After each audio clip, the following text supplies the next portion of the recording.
할렐루야! 오늘 여호수아 23장의 말씀을 가지고 쉼이라는 주제로 말씀을 나누겠습니다. 1절 말씀입니다. 여호와께서 주위의 모든 원수들로부터 이스라엘을 쉬게 하신 지 오랜 후에 여호수아가 나이 많아 늙은지라. 여호수아의 이 가나안 정복 전쟁의 목적이 무엇이었는가? 하나님께서는 무엇을 원하셨는가? 오늘 말씀을 통해서 드러납니다. 그것은 바로 이스라엘이 쉼을 누리는 데 있다는 거예요. 하나님께서 예비하신 안식처에서 하나님 안에서 평안을 누리는 것입니다. 비록 달려가는 길이 녹록지 않았죠. 이스라엘 백성들 때로는 하나님 원망했고요, 때로는 유혹에 걸려 넘어졌습니다. 하지만 하나님께서는 매 순간순간 그들을 다시 일으켜 주셨어요. 징계도 하셨지만 사랑으로 보듬어 주시면서 배고프지 않고 목마르지 않고 모든 전투에서 승리할 수 있도록 이끌어 주셨습니다. 그리고 그들에게 쉼을 주셨어요. 영원한 안식처, 예비하신 가나안 땅을 주셨습니다. 오늘 우리 삶에도 주님께서 주시는 안식이 있길 원합니다. 이스라엘 백성들 하나님과 함께 할 때, 하나님 말씀대로 따라갈 때 안식을 누렸던 것처럼 우리도 마찬가지예요. 하나님과 함께 할 때, 하나님 말씀대로 살아가는 환경 가운데서 주님께서 주시는 평안을 우리가 경험할 수 있습니다. 마태복음은 이렇게 말합니다. 수고하고 무거운 짐진 자들아, 다 내게로 오라. 내가 너희를 쉬게 하리라. 나는 마음이 온유하고 겸손하니 나의 멍에를 메고 내게 배우라. 그리하면 너희 마음이 쉼을 얻으리니. 주님께서는 수고하고 무거운 짐을 짊어지고 걸어간 우리를 향해서 말씀하세요. 내게로 오라. 내게로 오라. 주님께로 가면 된다는 거예요. 주님께로 가면 주님께서 우리의 모든 짐을 내려놓게 하신다는 것입니다. 육체의 고통, 마음의 상처, 불안과 두려움, 재정의 모든 걱정들, 모든 짐들로부터의 자유함을 얻게 될 줄 믿습니다. 그리고 내가 짊어졌던 그 짐들의 자리에는 다른 것들로 채워지게 돼요. 영원한 평안, 변함없는 사랑, 충만한 은혜. 그래서 주님의 멍에는 가볍습니다. 주님께서 내 삶을 인도하실 때 우리는 갈 바를 알지 못해 방황하는 인생이 아니라 어디로 가야 될지 분명히 알게 돼요. 어떤 삶을 살아야 될지 깨닫게 됩니다. 여러분, 성도 여러분, 우리 모두가 그렇게 주님과 동행하며 복된 인생을 살아가길 축복합니다. 오늘 말씀에서 이스라엘 백성들에게 주신 이 안식, 단지 전쟁이 그쳤다는 것만을 의미하진 않아요. 우상 숭배로 이렇게 영적으로 타락한 이 가나안 땅을 회복한 것에 있습니다. 그리고 그 땅에 예배하는 공동체가 세워졌다는 데 있어요. 그래야 하나님의 통치가 일어나는 진정한 의미의 안식이 이루어진 것입니다. 땅이 회복되고 예배가 회복되고 하나님의 통치가 일어나는 것. 그것이 바로 안식이라는 거예요. 진정한 안식. 진정한 안식은 회복입니다. 마음에 병들었던 생각들, 육신의 사고들이 깨어지고 영적인 생각들로 바뀌어지는 거예요. 그리고 하나님을 예배하는 삶으로 변화되는 겁니다. 하나님 예배한다는 건 나의 통치권을 하나님께 돌려드린다는 의미예요. 주인 대신 주님을 고백하는 겁니다. 우리의 삶에서 진정한 안식, 나의 문제들이 해결되는 것뿐만 아니라 주님께서 나를 완전히 다스려 주시는 것, 주님의 통치권이 내 안에 회복되는 것이 바로 진정한 의미의 안식이에요. 주님의 다스리심이 믿어지면, 주님께서 내 삶을 통치하시면 여러분, 걱정이 사라지는 거예요. 두려움이 사라지는 거예요. 내 힘과 내 노력으로 하려고 할 때는 어떻습니까? 계속해서 내가 부단히 노력하고 애써야 되고, 내가 벌어야 되고, 내가 스펙을 쌓아야 되고, 그렇게 돼요. 지칩니다. 계속적인 수고가 평생 동안 이어져요. 하지만 주님이 하신다? 주님이 예비하신다? 주님께서 합력하여 선하게 인도하신다. 그 믿음이 생겨나면은 걱정의 자리에 평안이 생겨나기 시작합니다. 기쁨이 생겨나기 시작해요. 여유로움이 생겨나기 시작합니다. 그때 진정한 안식을 누릴 수 있다는 거예요.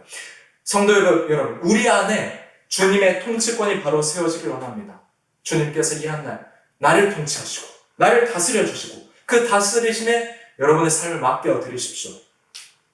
주님의 통치하심이 내 안에 회복되어질 때 내 안에 이루어지는 놀라운 하나님 나라를 경험하게 됩니다. 우리 주님께서는 하나님의 나라가 여기 있다 저기 있다, 너희 마음 안에 있다, 그렇게 말씀하셨어요. 딴 데서 찾지 마라. 너희 마음 안에 있는 하나님 나라를 찾아라. 내 안에 하나님의 통치가 불붙듯 일어날 때 여러분, 이 땅에서 하나님 나라를 경험하게 될 줄 믿습니다. 우리 주님께서 말씀하신 거예요. 천국을 경험하는 거 이 땅에서 할 수 있다. 하나님께서 주시는 천국잔치 너희가 지금 경험할 수 있다. 내 마음 안에 하나님 나라, 그분이 통치하신 나라를 여러분 꼭 이루셔야 돼요. 그래서 언제나 어디서든 어떤 상황에서든 하나님께서 다스려 주심으로 인한 놀라운 평안을 여러분의 삶 가운데서 맛보시길 축복합니다. 3절입니다. 너희의 하나님 여호와께서 너희를 위하여 이 모든 나라에 행하신 일을 너희가 보았거니와 너희의 하나님 여호와 그는 너희를 위하여 싸우신 이시니라. 이스라엘 백성들 하나님께서 하신 일을 보았어요. 그들은 하나님의 역사를 경험했습니다. 그런데 이 말씀에서 보았거니와에 해당하는 원어는 눈으로 보는 행위뿐만 아니라 내적으로 깨달아지는 어떤 지적, 영적인 자각을 나타내고 있어요. 그러니 눈앞에 보여진 어떤 하나님의 역사를 바라보는 것뿐만 아니라 이 기적들, 역사들을 통해서 이걸 깨닫는 겁니다. 하나님께서 살아계신 분이구나.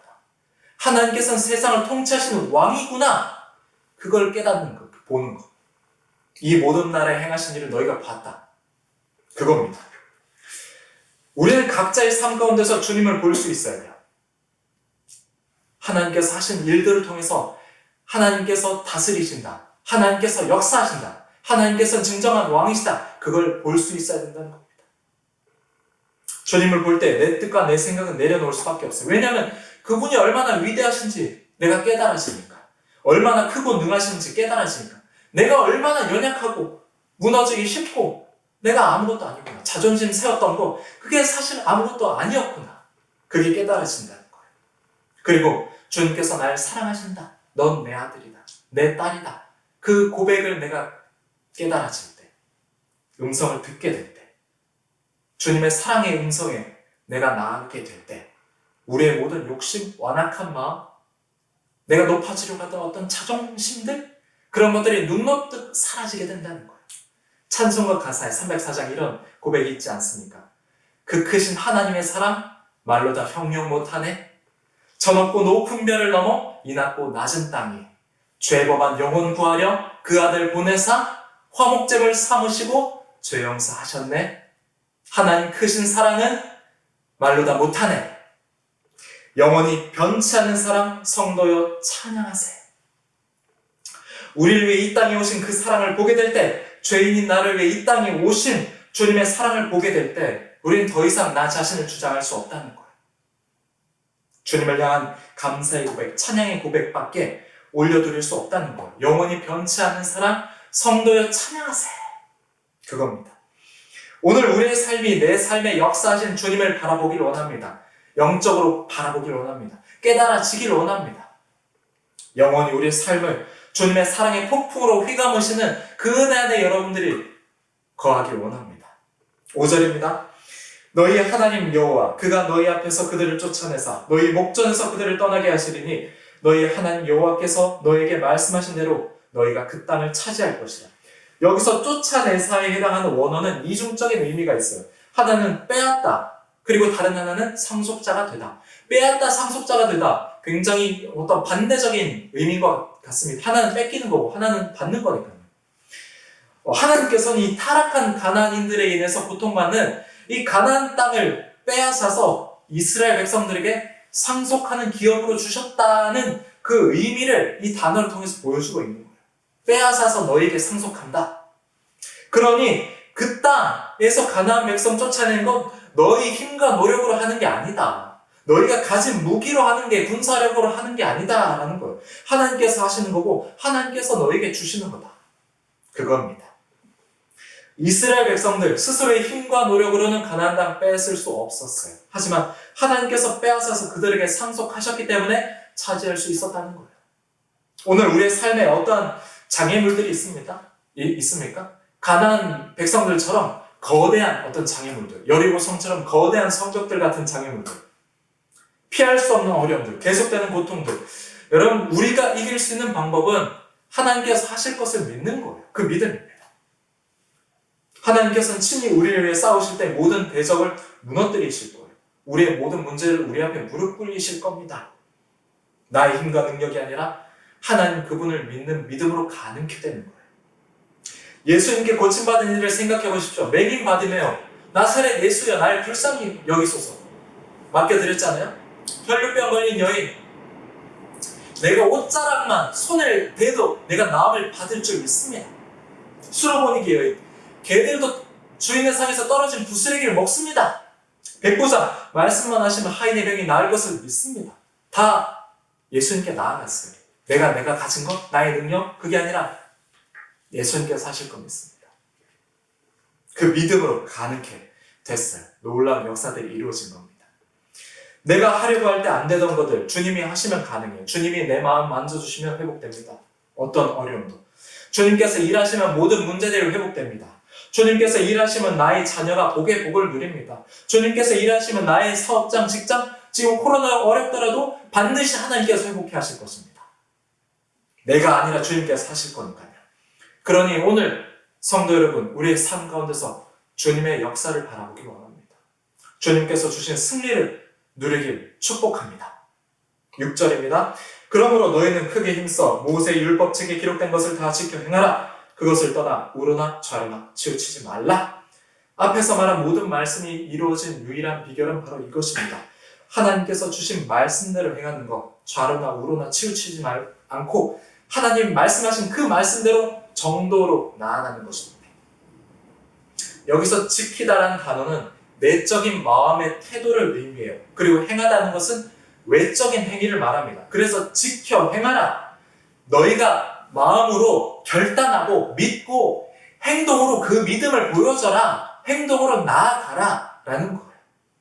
하나님의 법, 하나님의 말씀은 단순히 우리의 마음속, 우리 머릿속에서 끝나는 게 아닙니다. 아무리 성경 지식이 많아도 그것이 머릿속에서 끝나버리면 믿음이 없는 것과도 마찬가지예요. 하나님의 법은 이론이 아닙니다. 어떤 사상도 아닙니다. 진리이며 행동을 촉구하는 말씀이요. 살아있는 말씀이에요. 살아서 역사하신 말씀을 믿는데 그 말씀이 나를 통해서 살아나지 못하면은, 운동력 있는 말씀으로 살아나지 못하면은, 내가 말씀을 살아내지 못하면 그 말씀은 나에게 죽어 있는 겁니다. 하나님께서는 반드시 지켜 행하라고 하셨어요. 그리고 행함이 없는 믿음은 죽은 것이라고 분명하게 말씀하셨습니다. 여러분 믿습니까? 우리 주님을 믿습니까? 주님께서 하신 모든 말씀을 믿습니까?